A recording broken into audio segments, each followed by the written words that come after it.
Halo Bray, balik lagi dengan tukang clipping yang kali ini akan menginformasikan Bung Karno dan pelacur kesayangannya.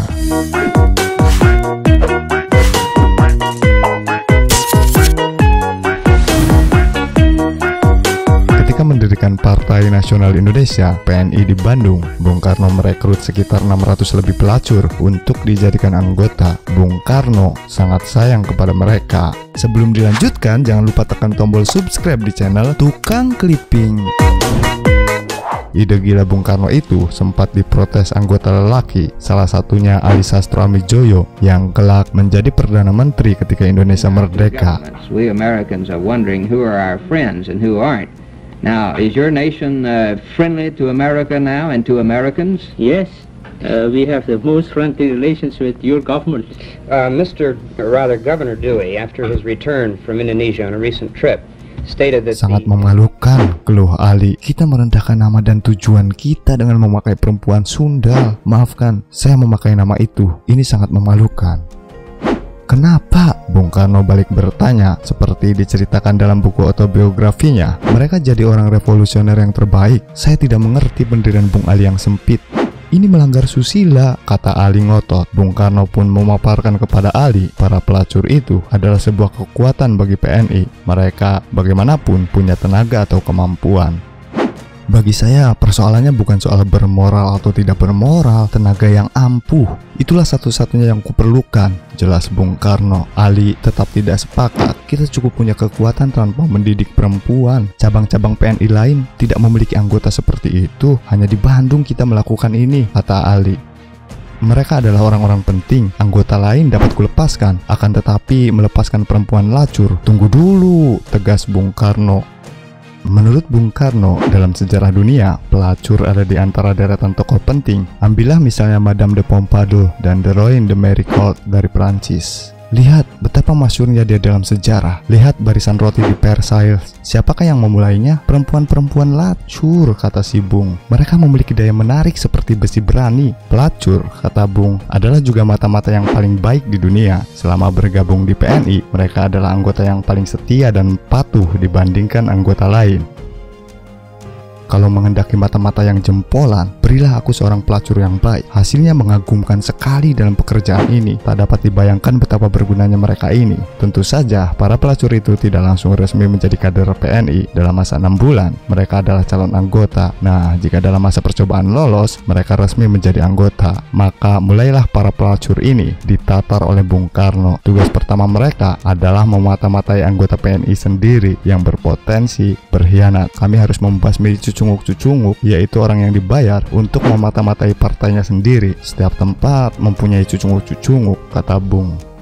Tugas kedua adalah menyusup ke penjara, karena di sanalah informasi-informasi penting berseliweran. Caranya, ketika mereka dirazia, jangan mau membayar denda. Mereka biasanya dikenakan penjara selama 7 hari atau denda Rp5. Akan tetapi, aku mendorongnya supaya menjalani hukum kurungan saja. Tugas lain yang lebih konyol adalah membuat pikiran para polisi Belanda kacau. Oleh Bung Karno, para pelacur disuruh menggoda si polisi ketika mereka bersama sang istri. Bidadari pilihanku ini harus tersenyum genit kepadanya dan menegur dengan merdu, "Selamat malam," sambil menyebut nama Belanda itu. Istrinya pasti akan gila. Muslihat ini termasuk dalam perang urat saraf kami. Strategi Bung Karno terbukti ampuh. Para polisi Belanda itu tidak pernah tahu jika Bung Karno melakukan semacam kontra intelijen. Ia sudah mengetahui apa yang akan dilakukan polisi. Masih ada prestasi lain mengagumkan dari mereka ini, tambah Bung Karno. Mereka, kata Bung Karno, adalah penyumbang dana gerakan PNI. Mereka bersemangat menyumbang, bahkan dalam jumlah yang besar. Perempuan-perempuan lacur adalah satu-satunya di antara kami yang selalu mempunyai uang. Bung Karno mendirikan PNI pada Juli 1927 di usianya yang masih begitu muda, 26 tahun. Akibat aktivitasnya di pergerakan, ia menjadi orang paling diperhatikan oleh pemerintah Hindia Belanda. Penguntitan rutin oleh Intel Belanda membuat Bung Karno repot ketika harus berbicara penting dengan tamu dari luar kota, dan para pelacurlah yang lagi-lagi bisa memberikan solusi untuk si Bung. Aku memikirkan siasat gila-gilaan untuk membuat bingung polisi. Tempat lain yang kami pergunakan untuk pertemuan ialah rumah pelacuran. Aduh, ini luar biasa bagusnya, kata Bung. Suatu ketika, sekitar jam 8 malam, Bung Karno datang ke rumah pelacuran. Temannya yang lain menyusul. Di salah satu sudut, mereka rapat kecil. Setelah selesai, mereka meninggalkan tempat melalui arah yang berbeda-beda agar tidak mencurigakan.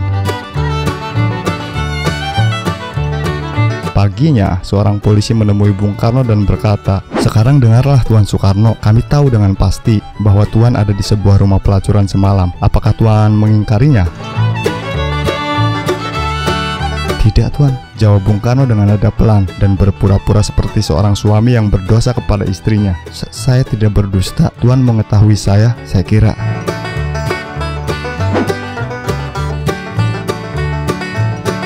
Karena gregetan, polisi itu mencecar Bung Karno. "Untuk apa? Mengapa Tuan pergi ke sana?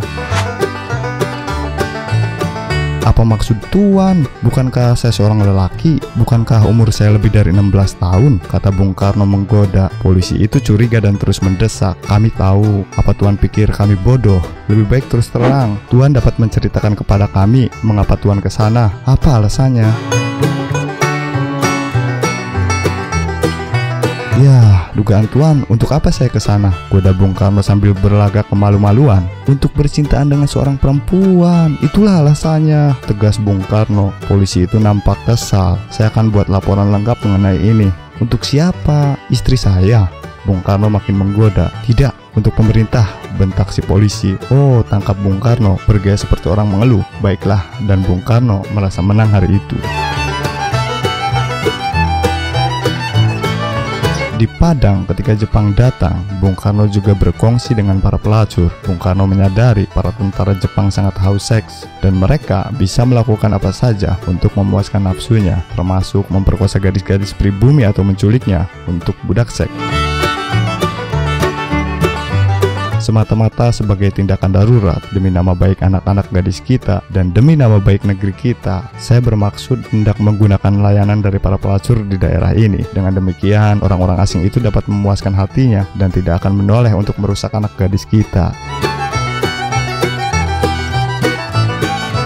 Si Bung tidak mau hal itu menimpa gadis-gadis pribumi. Untuk itu, ia nekat mendatangkan ratusan pelacur untuk para tentara Jepang. Rencana ini tentu saja tidak berjalan mudah. Ia mesti meyakinkan dengan sungguh-sungguh kepada tokoh masyarakat di sana. Akhirnya, semua sepakat dengan ide gila Bung Karno. Para pelacur kemudian dikumpulkan di daerah terpencil yang jauh dari pemukiman penduduk. Tempat pelacuran itu bahkan dipagar keliling tinggi. Setiap prajurit diberi kartu dengan ketentuan hanya boleh mengunjungi tempat itu sekali dalam seminggu. Dalam setiap kunjungan, kartunya dilubangi.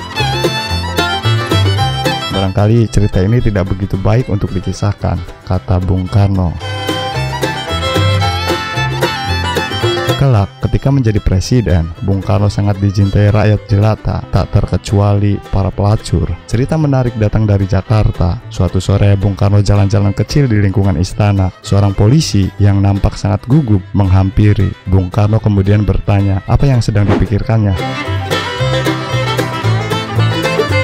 Ya Pak, ia memulai. Sebenarnya kabar baik, kata polisi. Apa maksudmu dengan sebenarnya kabar baik? Ya, katanya, rakyat sangat menghargai Bapak, mereka mencintai Bapak, dan terutama rakyat jelata. Saya mengetahui karena saya baru menyaksikan sendiri suatu keadaan yang menunjukkan penghargaan terhadap Bapak. Polisi itu diam sejenak.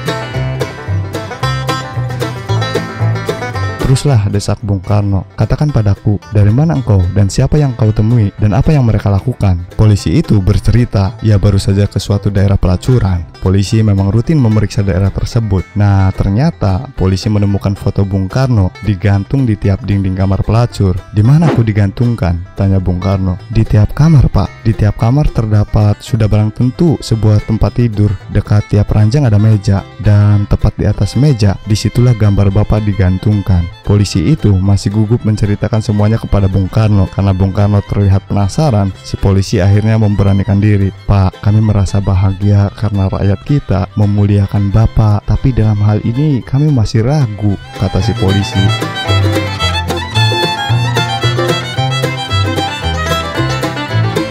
Apakah wajar kalau gambar presiden kita digantungkan di dinding rumah pelacuran? Apa yang harus kami kerjakan? Apakah akan kami pindahkan gambar Bapak dari dinding-dinding itu? Polisi yang meminta perintah. Apa jawab Bung Karno? Tidak, kata Bung Karno. Biarkanlah aku di sana. Biarkan mataku yang tua dan letih itu memandangnya. Demikianlah berai Bung Karno dan pelacur kesayangannya yang dilansir dari Kumparan.com. Bagaimana pendapat kalian?